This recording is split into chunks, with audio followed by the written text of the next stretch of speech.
4 octobre 1987.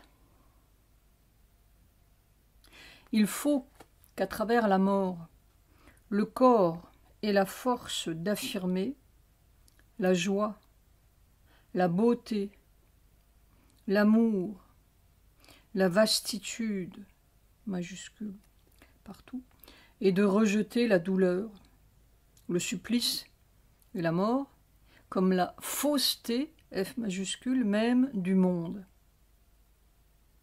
Alors on ne sait pas si on va à la mort ignoble ou à la résurrection.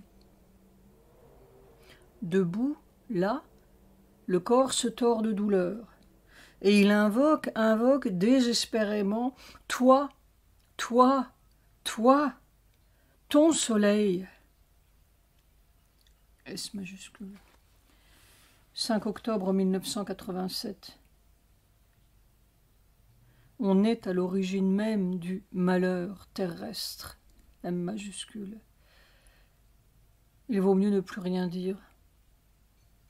Je crois que je comprends pourquoi la Chine.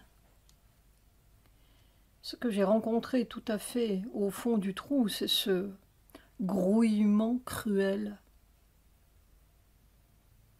Il sort. On va sortir avec la Chine. Ce sera le dernier assaut. 7 octobre 1987. The Hindu. Les moines prêts, entre guillemets, à combattre de nouveau la Chine. Lhasa, 6 octobre. Les moines guerriers du toit du monde affirment qu'ils sont prêts à se rebeller une nouvelle fois contre la Chine. Des milliers de moines sont morts au combat ou ont dû fuir en exil en 1959 quand le Tibet a organisé sa dernière grande insurrection anti-chinoise. Maintenant, beaucoup d'entre eux pensent que leur destin est de continuer le combat dans l'espoir que leur chef spirituel, le Dalai Lama, reviendra gouverner un Tibet indépendant. Au moins 3 moines ont trouvé la mort durant les émeutes de plus de 5 heures qui ont eu lieu le 1er octobre, quand, d'après des témoins occidentaux, la police assiégée a ouvert le feu sur une foule qui lui lançait des pierres. La journée avait commencé par une marche pacifique de moines du monastère Sera de Lhasa, portant le drapeau national et chantant des slogans pro-indépendantistes. Les moines avaient signé un pacte disant qu'ils étaient prêts à mourir pour leur foi. C'est leur arrestation qui a déclenché l'émeute, laquelle, d'après les sources non officielles, aurait tué au moins 19 personnes. On a vu certains moines se battre corps à corps avec les policiers en civil sur le toit du temple Jokang, dans le centre de Lhasa.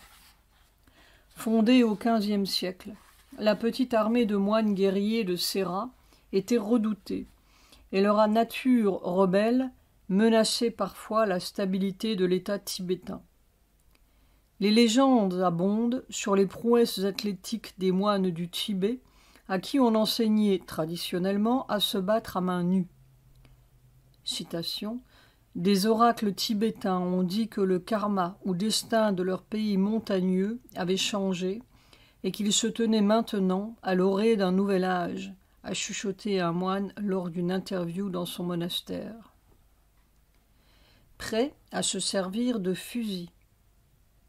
Les moines sont-ils prêts à utiliser des fusils ?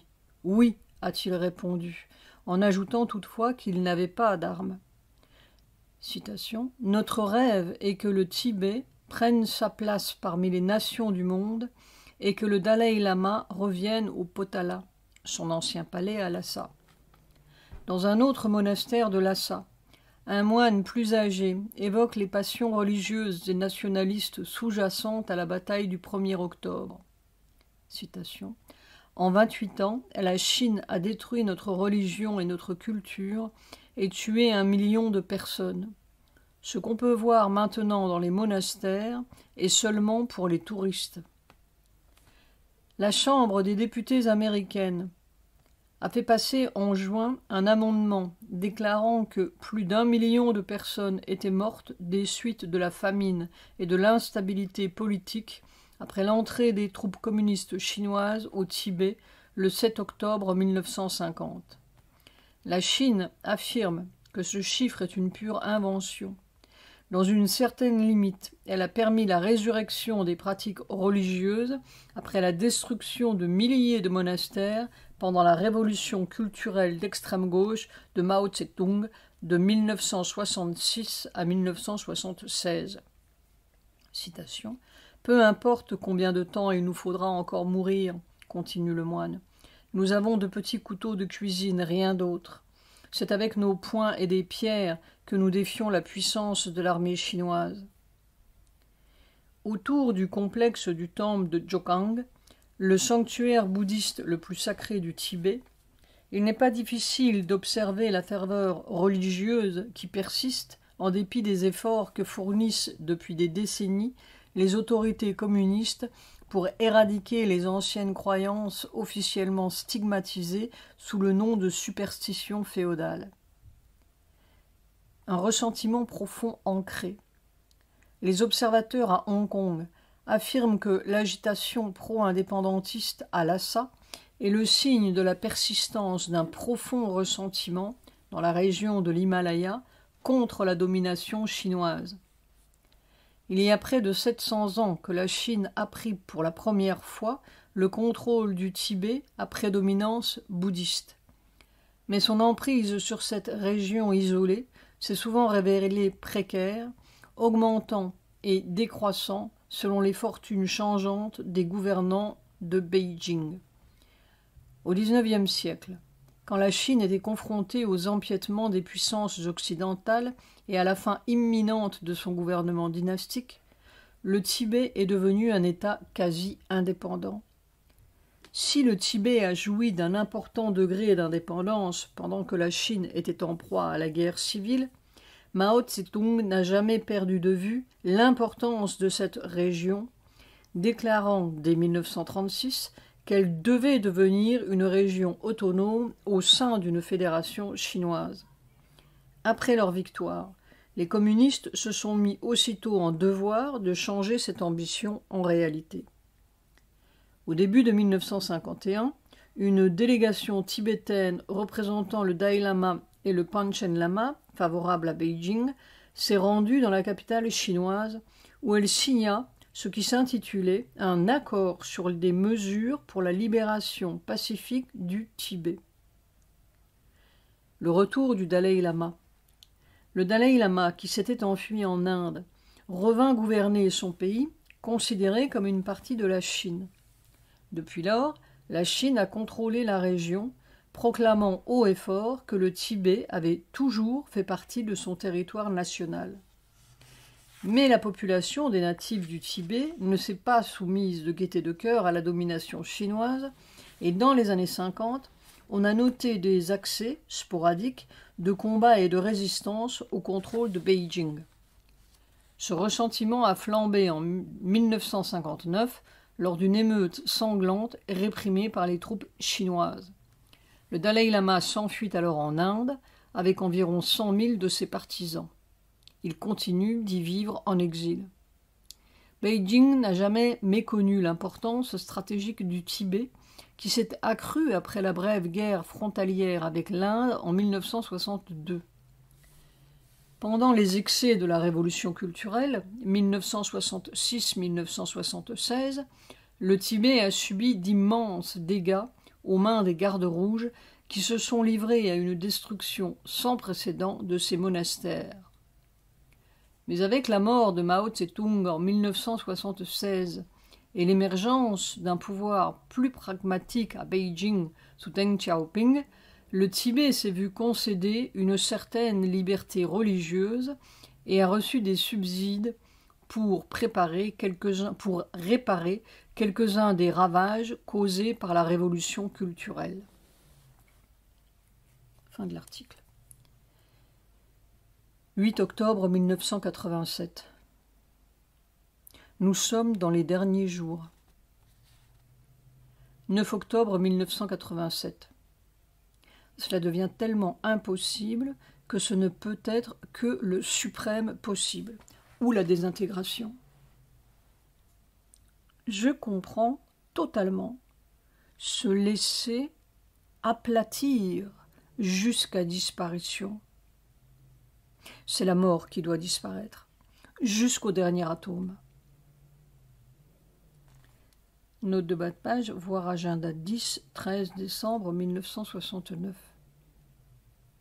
Il y a une énorme, en italique, différence depuis que ce grouillement cruel s'est tu. Toutes les voix du supplice. Pas seulement des voix, des forces froidement cruelles. La douleur, toujours là, a comme changé de nature.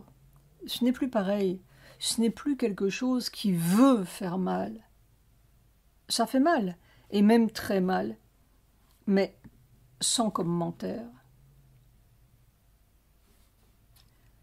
C'est honteux à propos de cet article de The Hindu, 9 octobre. Désapprobation adressée au Dalai Lama, New Delhi, 8 octobre.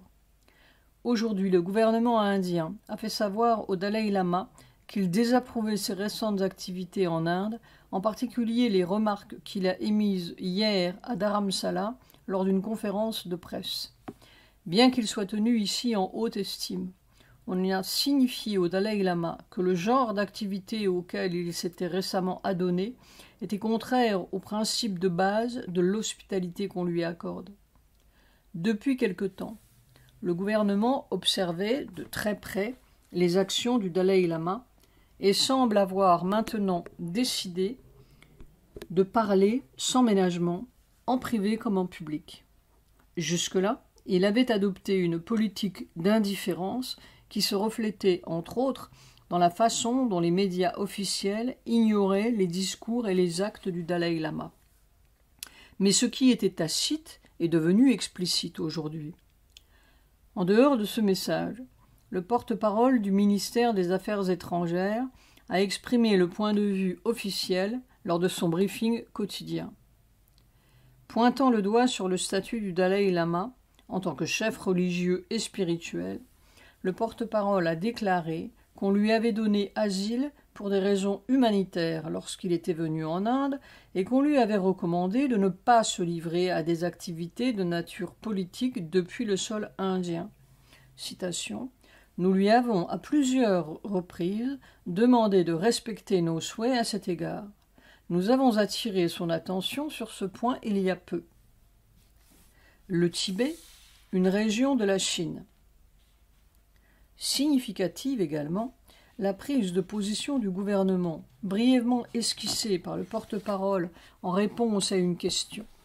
Comme on lui demandait de commenter les développements de la situation au Tibet, il a déclaré « Nous regardons le Tibet comme une région autonome de la Chine et ne faisons pas de commentaires sur les affaires internes de la Chine. » Il n'a pas laissé planer le moindre doute sur le fait que la conférence de presse d'hier a été considérée comme une activité politique. On a décelé ici une certaine ironie dans les réactions des États-Unis et autres pays occidentaux devant les récents développements au Tibet. On a noté, par exemple, que les États-Unis y ont vu, tout à coup, des cas de violation des droits de l'homme, juste au moment où leur relation avec la Chine avait tendance à tourner à l'aigre.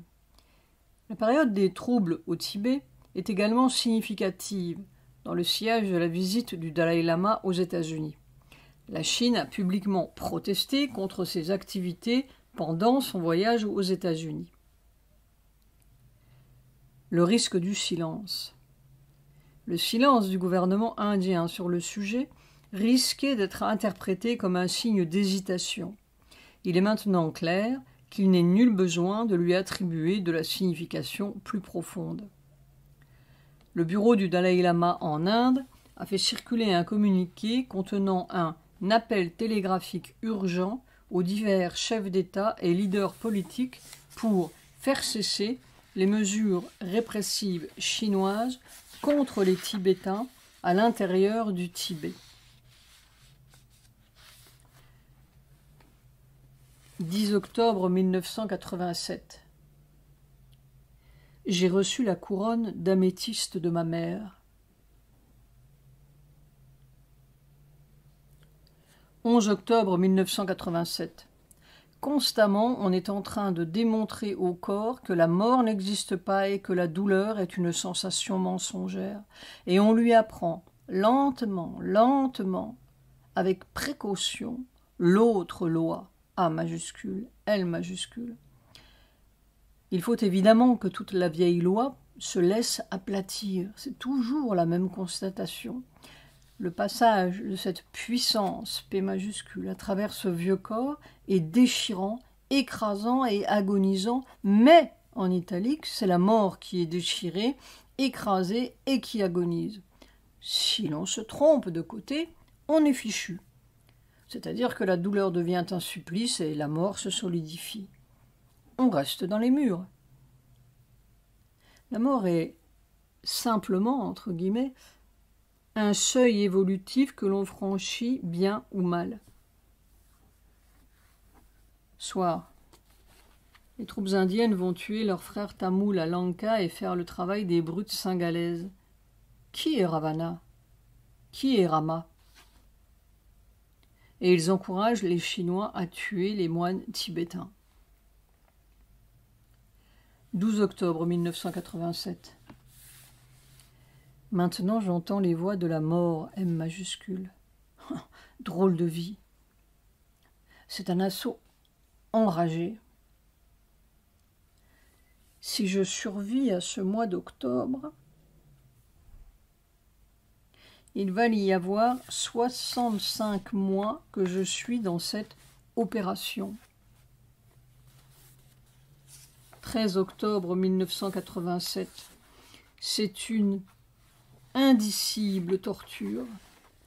Tout le corps se tord de douleur sous ces masses écrasantes et déchirantes, sous ou dans. Quelquefois, il y a ce reflux ou ce soulèvement d'en bas. On ne sait pas. C'est le chaos. Je peux dire que les sensations sont mensongères, entre guillemets, mais on ne le saura vraiment que quand on sera sorti de cette horreur, si c'est possible. Si j'y laisse ma peau, cela ne me dérange pas. Je retrouverai très bien mon chemin de l'autre côté, plus vite qu'ici. Mais il faudra tout recommencer, cet abominable trou, à travers je ne sais quelle autre généalogie. À vrai dire, j'aimerais mieux me changer en mouette. Mais c'est seulement reculer le problème. Tôt ou tard, on débouche sur ces fichus anthropodes. Laisseront-ils même une mouette sur le rocher? 15 octobre 1987. Comme une coque de bateau dans la tempête. Mais la tempête passe à travers la coque. C'est un peu effrayant. Et ce n'est pas la tempête d'un élément liquide, c'est la tempête d'un nouvel élément, plus solide ou plus épais que la lave en fusion, mais fluide. Oui, je pense à cette puissance, P majuscule, qui, silencieusement, en italique, faisait rouler les montagnes en les écrasant comme de la pâte. Comme une gigantesque main qui broyait la montagne. J'avais vu cela du temps de Lyudmila, je crois, en 1981. Note de bas de page, dans la nuit du 24 au 25 août 1980. Soir. J'ai essayé de dire à ma douce ce qui se passait. Je lui ai demandé « Mais qu'est-ce qu'ils veulent? À quoi tendent-ils » I majuscule, mère Sri Aurobindo. Elle m'a répondu « Ils veulent aller à la racine !» Nuit du 15-16 octobre 1987. Vision. Cette nuit, j'avais fait appeler Micheline et Jean-Claude et je leur disais « La bombe est en route ». J'étais tellement surpris de ma propre déclaration que cela m'a réveillé. Je leur disais cela comme s'il fallait être prêt en italique à je ne sais quoi. Quitter les lieux. Micheline et Jean-Claude représentent évidemment ceux qui m'aident matériellement. Pour moi, il n'y a pas de doute qu'il s'agit de la bombe de mer. Mais que sait-on? C'est tout de même bizarre que j'ai fait cette déclaration. Peut-être que je sais des choses que je ne sais pas. 18 000 soldats indiens pour écraser les militants tamouls à Ceylan. 18 octobre 1987. Le corps est comme cassé en morceaux. Je disais à Sujata, « J'ai tous les espoirs et je n'ai aucun espoir. » Elle m'a répondu, « C'est le Nishkama Karma. » Note de bas de page. Travail ou devoir accompli en étant libre de tout désir. La prochaine espèce n'appartiendra plus à l'ordre des vertébrés. Point d'exclamation entre parenthèses. 20 octobre 1987. Compte rendu d'un bulletin d'information de la BBC. BBC, 20 octobre 1987. Après la chute abrupte, la semaine dernière, du marché américain et mondial, la journée d'hier a vu les actions pratiquement s'effondrer sur les marchés mondiaux, particulièrement à la bourse de New York, où on a noté une baisse de 22%, le double de celle d'octobre 1929 au début de la Grande Dépression. Il régnait à Wall Street une atmosphère de peur et de panique, et des coups de poing ont même été échangés. Au moment où des vendeurs essayaient frénétiquement d'écouler des actions dont personne ne voulait. La situation maintenant semble totalement imprévisible, avec d'énormes mouvements d'action dans les deux sens. Un correspondant de la BBC a déclaré que ce qui était en train de se passer était absolument inimaginable et laissait pantois quantité d'agents et d'investisseurs. Plusieurs facteurs ont contribué à cette situation. La crise du Golfe, le déclin du dollar américain, l'augmentation des taux d'intérêt, l'informatisation de la vente des actions à Wall Street, où les ordinateurs ont été programmés pour vendre automatiquement les actions dès qu'elles tombent en deçà d'une certaine valeur. Cette chute, affirme Reagan, a décontenancé les gens, parce que l'économie américaine est fondamentalement solide et vient de connaître sa plus longue expansion en temps de paix. Hong Kong a connu la plus grosse chute de son histoire et la bourse a été fermée jusqu'à la fin de la semaine afin de protéger les investisseurs. Les marchés de Tokyo, d'Australie et de Nouvelle-Zélande ont également connu une chute spectaculaire. Autre article, Indian Express, 20 octobre. Londres, 19 octobre. Junius R. Jayewardene, président du Sri Lanka, a déclaré que les militants tamouls dans la ville de Jaffna, au nord de l'île, qui sont actuellement la cible de l'offensive de l'armée indienne, devront se rendre inconditionnellement, a rapporté samedi le Times de Londres. D'après l'article, il aurait affirmé lors d'une interview: « Nous livrerons un combat sans merci, si les militants n'abandonnent pas leur bastion dans le nord. » Le président a ajouté qu'il était heureux de laisser à l'armée indienne la conduite de la guerre contre les militants, ainsi que le stipule l'accord de paix qu'il a signé en juillet avec le Premier ministre indien Rajiv Gandhi. Il a également affirmé, toujours d'après l'article, qu'il faisait confiance à M. Gandhi pour retirer ses troupes quand il le lui demanderait. Tuez autant de Tamouls que vous pouvez, et après nous nous chargerons du reste. 21 octobre 1987. Cette guerre perverse à Lanka. Vraiment, il est temps que Mère se manifeste et aille dire à tous ces anthropoïdes « Ça suffit, votre temps est passé ». L'usure de la douleur.